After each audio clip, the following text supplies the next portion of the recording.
नमस्कार साथियों, मैं पहुंचा हूं आज भिकियासैंण के बाड़ीकोट में चंदन नर्सरी में, जहां पर एक अच्छी सी नर्सरी आपको दिखाते हैं और इस पूरी चंदन की नर्सरी का क्या इतिहास है, क्या कहानी है, क्या जर्नी रही है, वो बताएंगे भाई साहब। और कितने प्रकार के प्लांट्स इन्होंने यहाँ पर लगाए हैं, क्या उद्देश्य है उनको लगाने का, पूरी कहानी जानते हैं इनसे। तो स्वागत है आपका सर स्वर स्वतंत्र में। नमस्कार। तो सर, आपका परिचय के साथ साथ आप ये भी बता दीजिए कि आपकी ये जर्नी कहाँ से शुरू हुई, कैसे कैसे आपने शुरू किया, और चंदन को इंट्रोड्यूस करने का उत्तराखंड में क्या आपका उद्देश्य रहा है और कैसे रिस्पॉन्स आपको मिल रहे हैं। जी सर, मेरा नाम ललित आनंद सिंह है और मेरे फार्म का नेम है Badikot Chandan nursery and farm, district Almora, Uttarakhand. ये भिकियासैंण से 1 किलोमीटर आगे है, डिस्ट्रिक्ट अल्मोड़ा के अंदर। इसका मैं वैसे एकेडमिकली इंजीनियर हूँ। I left my corporate job. अभी मैं फुल टाइम डेडिकेटेड वे में सैंडलवुड की फार्मिंग कर रहा हूँ। और इस सैंडलवुड के प्रोजेक्ट को मैं इनिशिएट किए हुए हम इसको 2010 में हमने इसको पहले अपने इन्वेस्टमेंट के लिए किया था। देखो, जैसा कि आपने मेरे से क्वेश्चन पूछा कि इसकी शुरुआत कहाँ से हुई। बेसिकली इसकी जो शुरुआत हुई वो यही थी कि इससे पहले भी हम बहुत छोटे छोटे, हमारे डैडी साहब आर्मी में थे, उनने BRS ले लिया था और फिर वो घर आए, उन्होंने सोचा कि क्या नया कर सकते हैं। तो काफी छोटे छोटे बिजनेस करे, बट उसमें वो लॉन्जिविटी, वो जिसे बोलते हैं ना, एक इंग्लिश में लुक्रेटिव नहीं थे। वो काफी हाई प्रोफाइल, प्रॉफिटेबिलिटी के हिसाब से उतने अच्छे उम्दा एंटरप्राइजेस नहीं थे। तो उसमें धीरे धीरे हमने हर्ब्स का काम किया, हर्बल जड़ी बूटियों उस पर काम किया। But over the period of time वो चीजें करते करते करते हमारे दिमाग में यह आया कि सैंडलवुड पे अगर हम चंदन को एक अच्छा निवेश का जरिया बनाए लॉन्ग टर्म्स में, तो ये हमारे शायद पहाड़ के लिए एक बहुत बड़ा बून या वरदान का काम कर सकता है। तो उसी वे में हमने 2010 में अपने लिए चंदन का प्लांटेशन, खुद के लिए पहले प्लांट्स हमने आउटसोर्स किया और यहाँ पे लगाए। तो बहुत ही स्टार्टिंग में हमारा जो सैपलिंग, हमने 50 प्लांट से स्टार्ट किया था, बहुत अच्छी ग्रोथ रही। तब हमारे दिमाग में ये नहीं था कि हम कहाँ बेचेंगे, कैसे करेंगे, बट इतना था कि ये ज्योग्राफिकली यहाँ सुटेबल है या नहीं है। तो सारी चीजें हम पूरी प्रोसेस को करने के बाद हमने 1-1.5 साल 2 साल में पूरा प्लांट की जो सर्वाइवबिलिटी हमने चेक करी, तो बहुत अच्छा उम्दा था। जैसे कि आप देख सकते हैं, पूरा सैंडलवुड का फार्म अभी हमारे पास एक अपने हमारे कम से कम मोर देन 400 पेड़ हमारे पास अपने बड़े पेड़ हैं, जो 10 से 11 साल, इवन 12 साल तक के बड़े पेड़ हो चुके हैं। और साथ में हम अभी यहाँ पे 50,000 प्लांट्स ग्रो करते हैं, जो अदर स्टेट में भी है, उत्तराखंड के अलावा भी हम अदर स्टेट में भी इसका जो है प्लांट देते हैं। ये है सर। तो इसके क्या क्या उपयोग हैं, और एनवायरनमेंट फ्रेंडली तो है ही है, साथ में औषधीय भी इसके बहुत सारे फायदे हैं। तो किस तरह का रिस्पांस आपको मिल रहा है मार्केट से, और क्या भविष्य में संभावना दिखती है? जैसे स्वरोजगार के क्षेत्र में एक अच्छा है, अगर हम कहते हैं कि कृषि खेती, वृक्ष खेती जिसे हम कहते हैं, उसका भी एक बड़ा स्कोप खड़ा करता है। तो इस बारे में कुछ आप जानकारी। तो बेसिकली मैं आपको बहुत शॉर्ट में ये चीज बताता हूँ कि there are 3 kinds of way of cultivation. 3 प्रकार की खेती की जाती है। एक है नकदी फसल, दूसरी है हॉर्टिकल्चर, और तीसरा है एग्रोफोरेस्ट्री मॉडल। जो फर्स्ट वाली है, जो हमारा एक कॉमन फार्मर्स कर रहा है, गन्ना, गेहूं, धान, कोई तिल, अपना दालें उगा रहा है, कोई सब्जियां उगा रहा है, इसमें आप एक बहुत बड़ा लेवल पे काम नहीं कर सकते हैं। आपको बहुत बड़ा लैंड चाहिए। अगर हम उत्तराखंड के परिप्रेक्ष्य में बात करें तो बहुत टफ होता है कि इतने बड़े लैंड में हमारे पास लैंड इतनी अवेलेबिलिटी हो। फिर यहाँ पे स्टैफ फील्ड है, तो वहां पे और चीज आपके पास ट्रैक्टर वगैरह नहीं है, मैन पावर आपके पास उतनी नहीं है, बहुत सारी चीजों की दिक्कत होती है। ट्रांसपोर्टेशन बहुत बड़ा एक मुद्दा होता है, इसलिए आप इसको बहुत बड़े लेवल पे नहीं कर सकते हैं। तो ये आप अगर सोचते कि मैं इस पे आत्मनिर्भर हूं, तो अगर इसकी इकोनॉमिक वाइबिलिटी के पॉइंट ऑफ व्यू से हम बोले तो ये वाइबल नहीं है। सेकंड थिंग आता है हॉर्टिकल्चर। हॉर्टिकल्चर में भी कोई पहले हमारे अगर 20 साल 30 साल पहले चले जाए, 2-3 डिकेड पहले जाए, तो वहां पे आम का बहुत व्यापार होता था।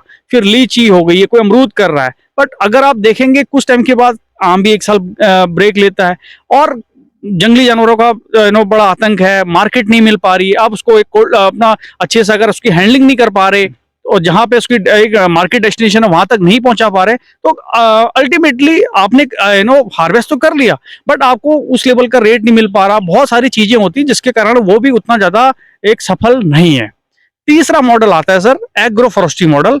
एग्रोफोरेस्ट्री मॉडल एक ऐसा मॉडल है, आपके पास आप अपने आजीविका के लिए व्हाटएवर आप अपनी जो भी कर रहे हैं, कोई नौकरी कर रहा है, कोई मजदूरी कर रहा है, कोई फुल टाइम खेती क्यों ना कर रहा है, आप बिजनेस कर रहे हैं, या इवन पहाड़ों में जो प्लान होके जो बाहर काम कर रहे हैं, दिल्ली, बॉम्बे, बेंगलोर, कहीं पे भी उनके पास अपनी जमीन कहीं पे भी है, तो वो अगर चंदन को पर्टिकुलर उसको लगाएं, और इसमें मेंटेनेंस आपको पहली बात कम है, दूसरी बात देख रेख इसमें आपको कम करनी है, वाइल्ड एनिमल जो जितने भी जैसे पहाड़ी यहाँ पे सूअर है और भी जानवर हैं, बंदर वगैरह, ये इसको नुकसान नहीं पहुंचाते। वाटर इसको कम चाहिए।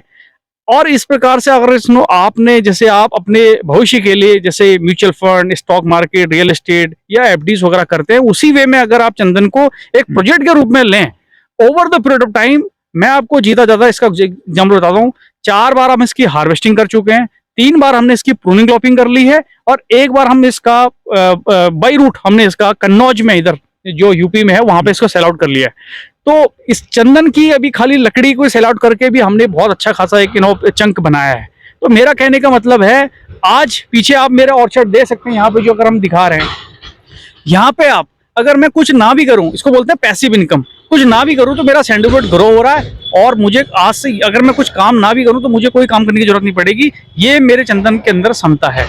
और यही अगर हमारा पहाड़ का आदमी या कहीं पे भी अपार्ट फ्रॉम उत्तराखंड कहीं पे भी अदर स्टेट में भी कोई करना चाह रहा है, तो उसको वो अपनी लाइवली आजीविका के लिए कुछ भी कर रहा है, उसको साथ में करते हुए चंदन को एक निवेश का जरिया बनाए, जिससे कि वो आने वाले समय में एक अच्छा सा, जैसे बोलते हैं, आर्थिक आजादी ले सकते।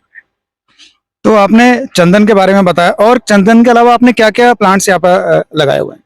देखिए, चंदन के अलावा पहली बात तो यह कि हमने चंदन से ही अपने कुछ डेरिवेटिव उत्पाद बनाए हैं। व्युत्पन्न उत्पाद में हमारे पास जो अभी हैं वो चंदन के पाउडर्स वगैरह हैं। जैसे कि आपने भी एक चंदन का पाउडर सा अभी लिया, तो जैसे हर आदमी चंदन की लकड़ी अफोर्ड नहीं कर पाता, तो उसके लिए हमने पाउडर बना दिया, जिसको तिलक वगैरह के लिए चाहिए, पूजा पाठ वगैरह के लिए चाहिए, या अदर किसी और वे में भी चाहिए, उसके लिए हम चंदन का आपको पाउडर्स वगैरह हमने बनाया है, वो है। और इसके साथ में चंदन की स्टिक्स वगैरह हैं, वो भी हम ऑनलाइन वगैरह सेल आउट करते हैं, या ऑयल एक्सट्रैक्शन जिससे इसका ऑयल निकलता है, वहाँ उनको भी सेल आउट करते हैं। इसके अलावा चंदन के साथ में, क्योंकि चंदन एक सेमी रूट पैरासिटिक अर्धपरजीवी प्लांट है, तो इसके साथ में और सहायक प्लांट्स होते हैं, वो भी हम प्लांट देते हैं, और ऐसे प्लांट देते हैं कि जिससे कि आपको मध्यम अवधि में आपको उससे भी रिटर्न मिलता रहे। उसके लिए हमारे पास अभी, जैसे ये मैं आपको दिखा दूं, ये प्लांट जो है, ये देखो, ये है सहजन, इसको हम बोलते हैं, वैसे इसका नाम मोरिंगा भी है, ड्रमस्टिक भी है। तो ये काफी एक अच्छा उम्दा प्लांट्स है, जो बहुत अच्छे से इसकी बहुत रैपिड ग्रोथ में ये हो जाता है। इसकी फलियों से आप अलग अलग खाने में भी इस्तेमाल होता है, डायरेक्ट सांभर वगैरह, दालों में भी हो गया, परोठे वगैरह इसके बनते हैं, अलॉन्ग विथ इसकी दवाइयाँ वगैरह बनती है, इसके पाउडर वगैरह भी मंडी में इसका जाता है।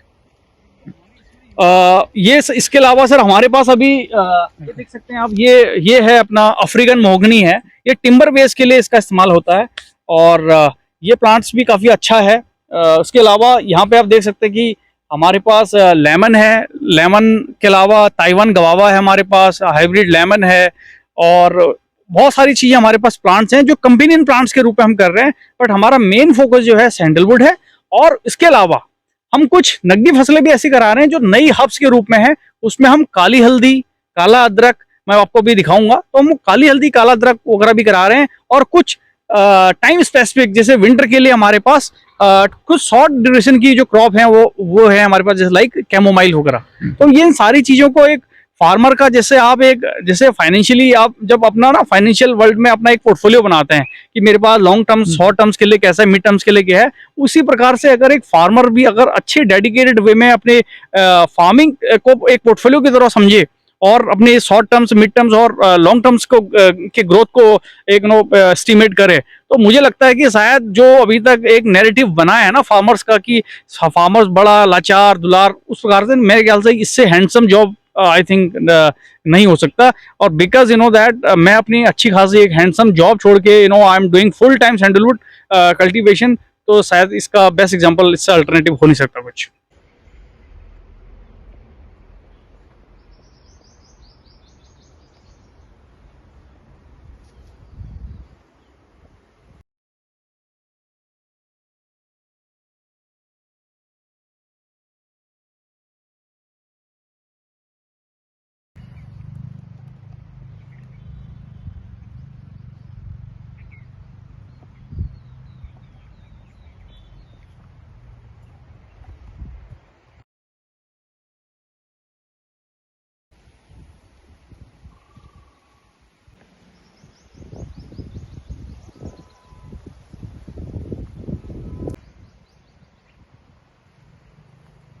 तो बहुत बहुत धन्यवाद, आपने देखा और सुना।